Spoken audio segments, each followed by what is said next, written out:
the family has to be on board first with its commitment. And then we go outside and we ask others to support the project. And frankly, the way that a project like this makes sense for Traer is you do what you need to do to get other people from outside the community to pay for a lot of it. That's what we did in Hampton. We got an $800,000 CAT grant from Hampton, for Hampton.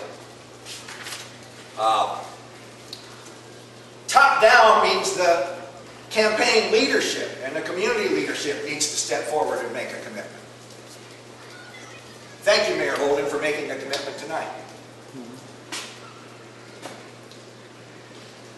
The top-down gifts are inspiring gifts. They're called lead gifts. They lead others through the door. And then inside out, I told the volunteer committee that before we ask anybody else for a commitment, I want commitments from them.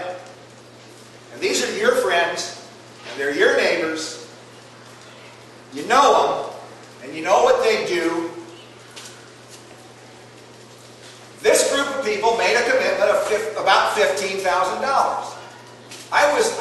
Their generosity just blew me away. Now that's stuff that I could take to Vision, Iowa, and make hay with a CAT grant. Once we've got the family on board, once we've got the Traer family on board, like these people must have been, then we'll go and ask for that CAT grant. If you look at that sheet, 7 steps to fundraising success, we need to come together and agree on the scope of the project. The committee's pretty much done that. Councilman Wiggis took the plan to the council and gave the council an opportunity to object. Heard no objections. I think we're in good shape there. We're going to need a council that's on record supporting the project. We've got the campaign leadership and the volunteers, for the most part, committed to pledges. Step 4 tonight, we're talking about step 4. We're talking about you folks. You have in your packet a pledge card. In that pamphlet, there are donor recognitions. And I want to make this clear. Lee mentioned this, but I want to make this clear. If you want to make a commitment and specify that pledge payments start when the project starts, that's fine. You can write that on the card. This gift is contingent on the project getting underway. I have a couple of commitments that are just those terms. So there's a place on that card for you to say when the payment starts. You can make that June 2013 if you want to. But what we need on record is the commitment. Because the CAT grant application, a portion of it says document the pledges. It's okay if they're pledges, but every dollar that you pledge, we're going to be able to go to Des Moines and get another dollar from the Community Attraction and Tourism Program. Here's how the Community Attraction and Tourism Program works. Locally raised funds and federal grant funds count as match. You can't count other state grants as match. CAT program, according to the law, is a dollar for dollar match up to as much as 50% of the total cost of the project. Now that's what the law says. You look at the grant history, the way math works out is the CAT grant ends up typically being about 20% of the project cost. Now, aquatic centers are a little bit of a different animal.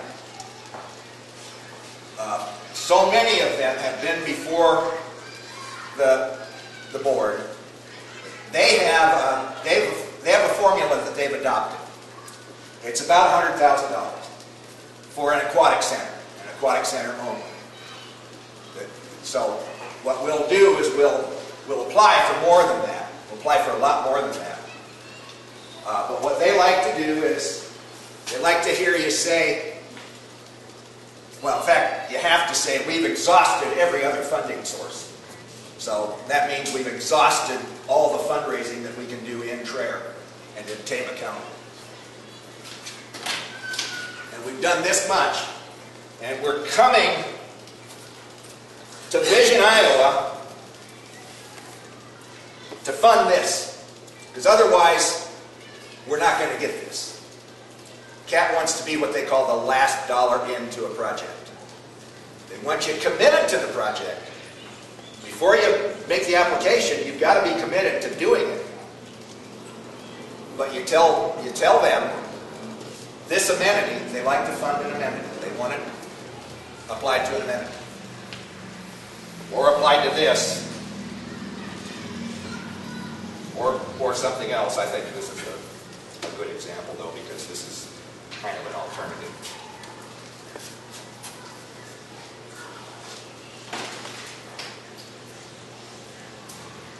And when they make the award, what happens is they don't hand you a big pot of cash. You're then reimbursed. As you spend funds on your project, you're reimbursed. If their grant award amounts to 10% of the project cost, all of your bills are 10% of your bills on the project are reimbursed over the roughly 2-year period that they give you to complete the project. Although that can be negotiated. We're going to have to get a team, and it should be mayor, council members, a CAT negotiating team. You notice point 7 on that sheet, contract awards and negotiations. Once you're awarded the grant, then you sit down and you negotiate a contract with them. And those of you who were involved in the CAT grant for the library here know all about this. But all of that detail aside, the principles that apply with Vision Iowa and CAT apply with other grant makers. Their formula are different. And in some cases it's a little simpler. But almost every one of them wants to know what have the people in the community done. And so, we're going to make a powerful case. This is our 3rd community forum. That's going to be great. We're videotaping them. We've been putting them on the web. We're documenting the fact that we did a public opinion survey. That's going to help us. What's going to help us most of all is your commitment to make a gift. And as I said,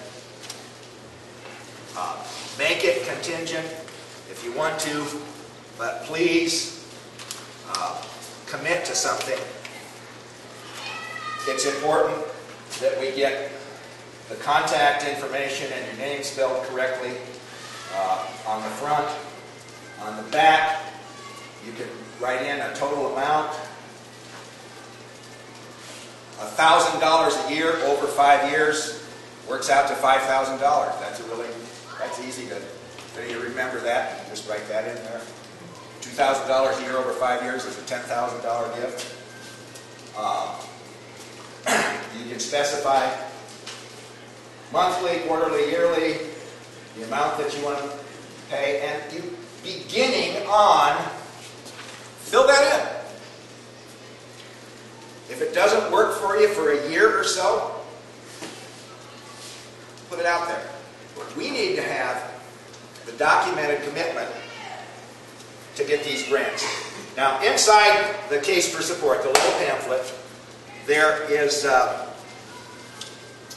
list of naming opportunities. And on the back side of this top-down, inside-out, is if you're interested in a naming opportunity and you'd like to have a confidential meeting with us about that, let us know. There's an envelope in your packet. I'd like you to put the if you're at all inclined to support this project, please make a commitment. Please do it tonight. Put it in the envelope and give the envelope to Patty Seuss before you leave tonight. If you'd like us to call on you to talk about a naming opportunity, let us know who you are. Give us your contact information. Put that in the envelope and give it to Patty. We handed out cards for you to write questions on. And it's time for us now to turn to the question and answer. I really appreciate your time and attention. The message that I just delivered is very, very important. And if you can share it with your friends and neighbors and anyone else who asks you about this project, please do. Including the fact that a commitment needs to be on record, but payments can start off in the future. If you've written questions on cards, I'm going to kind of go around and pick those up if other members of the committee can help me. Any questions here? Any questions on cards here?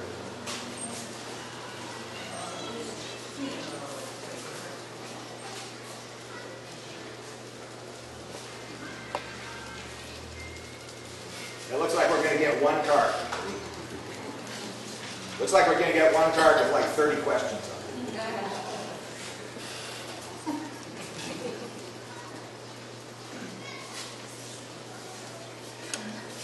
And your questions can be directed to me, to Councilman Wiggis, to members of the committee, to our honorary chair, Darlis.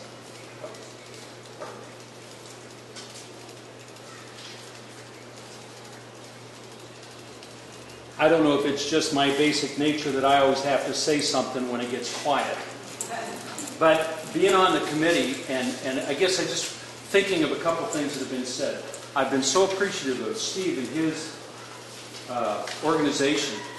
Yeah, I think it's very important that we hired an outside fundraiser because, as he said, those of us on the committee have full-time jobs and distractions. He gives 100% of his time. We get constant upgrades about what they're doing. We couldn't have asked, I think, an organization of greater integrity to help us. And he's taken it really personally, the way he does a lot of things. That being said, I appreciated so much what Darlis wrote about how in the 30s, at the time of the Depression, this community saw a future for this community. And I know in the past few years we've seen our factory close, but we know that it's just a matter of time until somebody else is saying we want to build in Traer. Is it a community-minded community? Is it a community that sees a future for itself, or is it just something that's a wide spot on Highway 63? I think this is a wonderful investment. I remember 30 years ago when they built this thing, or roughly 30 years ago, the old thing that used to jump in over here. This was quite an improvement then, and it's a remarkable improvement for our community today. So, I don't know, maybe you got questions, but I guess that's my feeling, as busy as I am with many things, to try to participate somehow on this committee with people who have just given an awful lot of time. And so we have a good, I think we've got a good plan here, and I'm thankful that you are here tonight.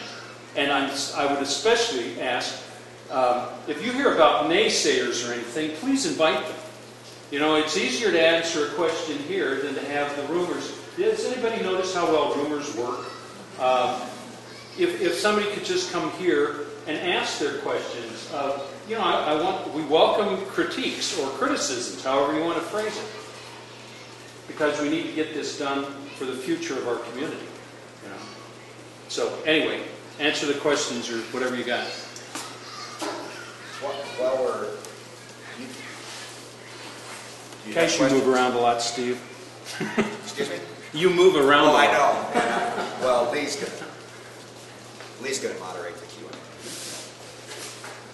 You have questions? I don't want to be the only one.